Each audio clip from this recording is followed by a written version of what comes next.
रब इश्रह ली सदरी व यस्सिर ली अमरी वहलुल उक़दतम मिन लिसानी यफ़क़हू क़ौली औज़ु बिल्लाहि मिनश शैतानिर रजीम बिस्मिल्लाहिर रहमानिर रहीम Assalamu alaikum. Let's start the brief explanation of the 20th para with the dua to Allah subhanahu wa ta'ala. Open our hearts to the message of the Quran. Ameen. Surah Naml continues in the 20th para. The para starts with a list of universal blessings of Allah subhanahu wa ta'ala upon all humans. These blessings are all evidence of an existence of a higher being who has created everything and who controls it all. Allah subhanahu wa ta'ala asks us in verse 60, who is it that has created the heavens and the earth and sent down for you water from the sky? And then we caused to grow in it orchards full of beauty, whose trees you could never grow. Is there any God associated with Allah in these tasks? How does modern science answer these questions? Who is it that created the universe? To answer this, science gives us the Big Bang theory. We say, okay, but where did those specks of energy come from that caused the Big Bang? The answer from the scientist is, we don't know, at least not yet. There are others like Stephen Hawking,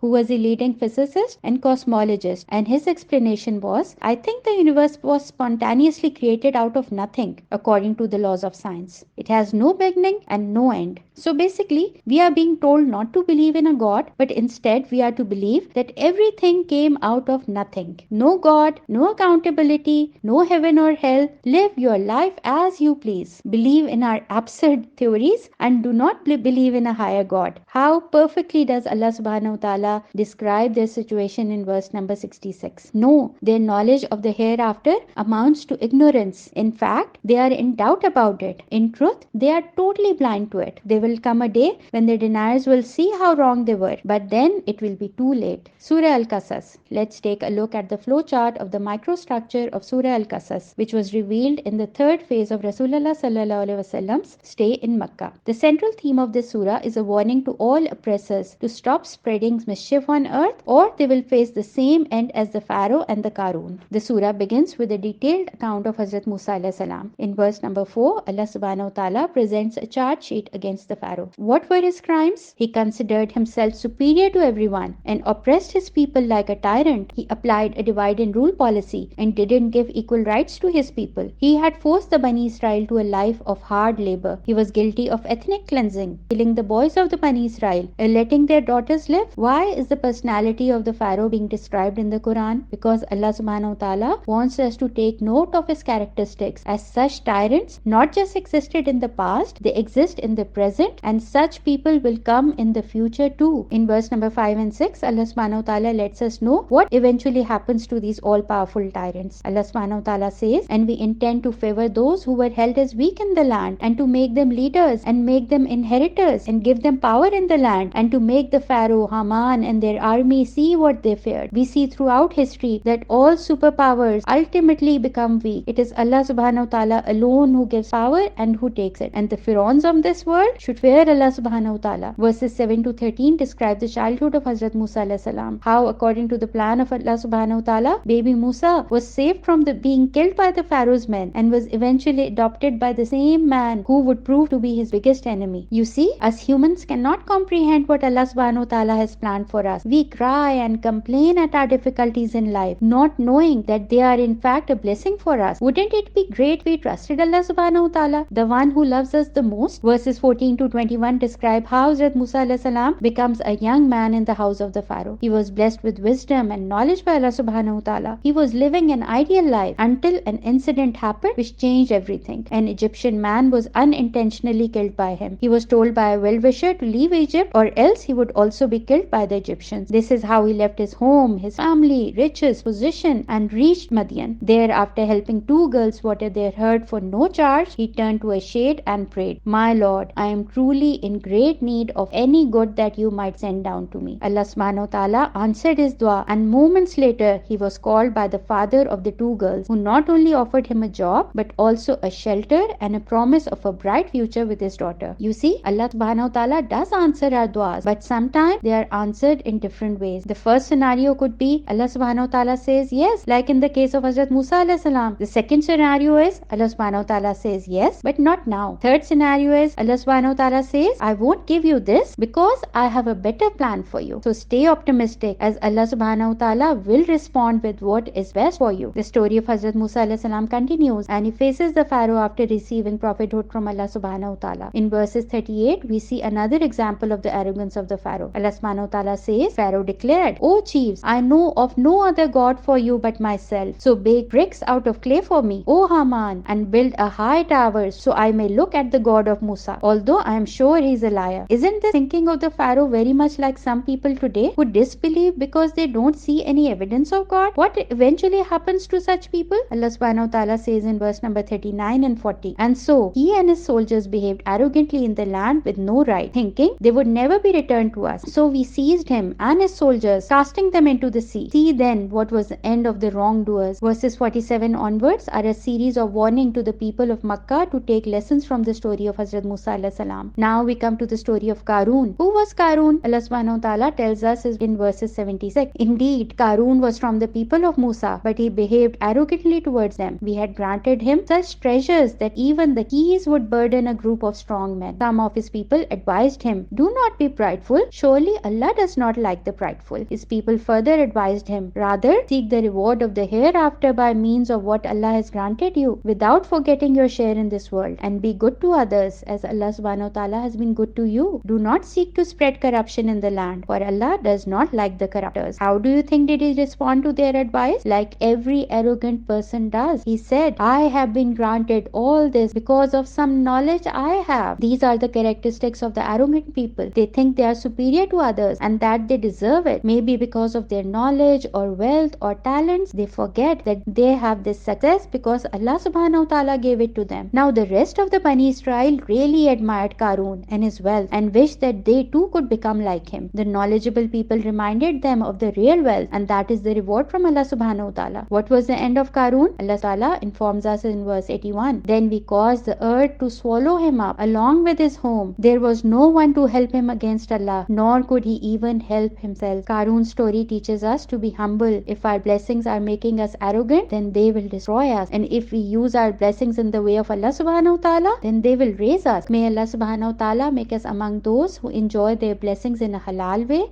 and decorate their houses in Jannah with their sadaqat. Ameen. Surah Al-Ankabut. Let's take a look at the flowchart of the microstructure of Surah Al-Ankabut, which was revealed in the 5th year of prophethood in Makkah. The surah begins with a question from Allah subhanahu wa ta'ala. Alif Lam Mim. Do people think once they say we believe that they will be left without being put to test? Allah subhanahu wa ta'ala has told us very clearly again and again in the Quran that we will be tested. No one can become worthy of paradise by just saying a few words. We have to prove our faith by passing these tests and trials of life. But why is it that some people are tested more than others? Hazrat Sa'ad bin Abi Waqqas Raziyallahu ta'ala also asked the same question. He said, O Messenger of Allah, which people are tested more severely? The Messenger of Allah sallallahu alaihi wasallam said, they are the Prophet, then the next best, then the next best. A man is put to trial according to his religion. If he is firm in his religion, his trials will be more severe. If he is weak in his religion, he will be put to trial according to his strength in religion. The servant will continue to be put to trial until he is left walking upon earth without any sin. Then in verse 6, Allah subhanahu wa ta'ala tells us that he gains nothing by putting us through these tests. He is free from need. He instructs us to struggle in his way because this opens the way to our own progress. Allah subhanahu wa ta'ala informs us of a different kind of trial in verse 8. Allah subhanahu wa ta'ala says, we have commanded people to be good to their parents, but do not obey them. If they strive to make you serve beside me anything of which you have no knowledge, you will all return to me, and I shall inform you of what you have done. Sometimes when we are trying to follow our deen, it may happen that the ones we love the most will get in our way. Sometimes our own parents stop us from following the commands of Allah subhanahu wa ta'ala. What should we do then? Allah subhanahu wa ta'ala reminds us that this too is a test. We have to do the best for our parents, but at the same time, if we have to make a choice between pleasing Allah subhanahu wa ta'ala and pleasing our parents, we have to choose our Rabb. In verse number 12, Allah subhanahu wa ta'ala says, unbelievers say to the believers, follow our way and we will carry the burden of your sins. They say so even though they are not going to carry any part of the sins. Surely they are lying. We are told that if anybody promises that I will get your sins forgiven, then that person is certainly lying. There will be no middleman on the day of judgment. No one will intercede on your behalf. Everyone will answer for their own deeds, and only the actual sinners will be punished for their sins. Verse number 13 tells us that there will be some people who will bear the burdens of others, meaning they will get double punishment, once for their own sin and once for leading others on the path of sin. Allah subhanahu wa ta'ala then gives us examples in verse 14 to 40 on how the righteous before us were tested. Hazrat Nuh alayhi salam was tested. He preached for 950 years and still most of his people disbelieved and made fun of him. We can't even imagine what he must have gone through. When the flood came, he and the believers were saved. Hazrat Ibrahim alayhi salam was tested as well. His people threw him into the fire, but Allah subhanahu wa ta'ala saved him. Hazrat Lut alayhi salam was tested. His people who publicly did acts of indecency were destroyed, and Allah subhanahu wa ta'ala saved him and his family. Then Allah subhanahu wa ta'ala tells us that he humiliated and destroyed Ad, Samud, Qarun, Fir'aun and Haman. Allah subhanahu wa ta'ala says in verse 40, and we punished each one of them for their sins. Some we struck with a violent storm, some were overcome by a sudden blast, some we made the earth swallow, and some we drowned. It was not Allah who wronged them, they wronged themselves. In verse 41, Allah subhanahu wa ta'ala says that the example of those who take partners beside Allah is like the example of a spider making a home. What is the purpose of making a home? To get comfort and protection, right? Let's picture a spider web in the corner of your room. You can easily destroy it with one swipe of your hand. That's how weak it is. What's the use of such a weak house? All the guardians and protectors of the world combined are no match for Allah subhanahu wa ta'ala. In front of him, they are as weak as a spider's web. With this, we come to the end of our lesson. Let's go towards the question I'm going to ask myself today. The question is, how will I use my blessings to please Allah subhanahu wa ta'ala? Inshallah, we will meet again tomorrow with the next para. Allah Hafiz.